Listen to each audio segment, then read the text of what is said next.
Très attendue, l'ordonnance portant réforme du droit commun des contrats a été dévoilée au mois de février.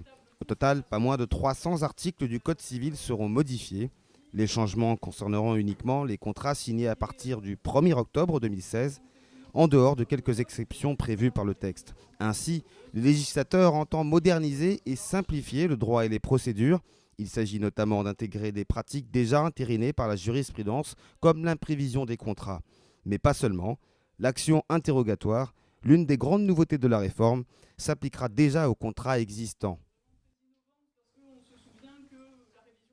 L'action interrogatoire va permettre de purger dans certaines relations d'affaires l'existence par exemple de pactes de préférence.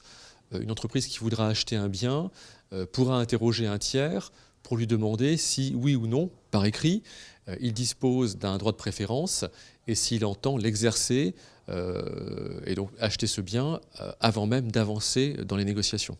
Autre sujet marquant de la réforme, le rôle du juge, qui a cristallisé les débats dans les prétoires.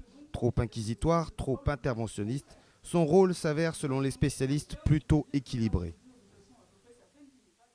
Le rôle du juge peut aussi être un peu en retrait dans cette réforme, notamment à travers la promotion de l'unilatéralisme, tout particulièrement dans les sanctions.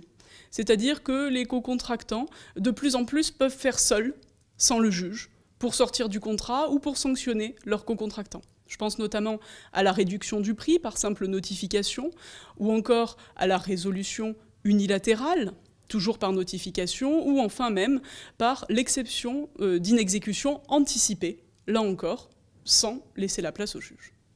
Un projet de loi de ratification de l'ordonnance a été déposé sur le bureau du garde des Sceaux qui n'en a pas modifié le contenu. Il attend maintenant l'avis du Conseil d'État avant un éventuel dépôt au Parlement d'ici début août.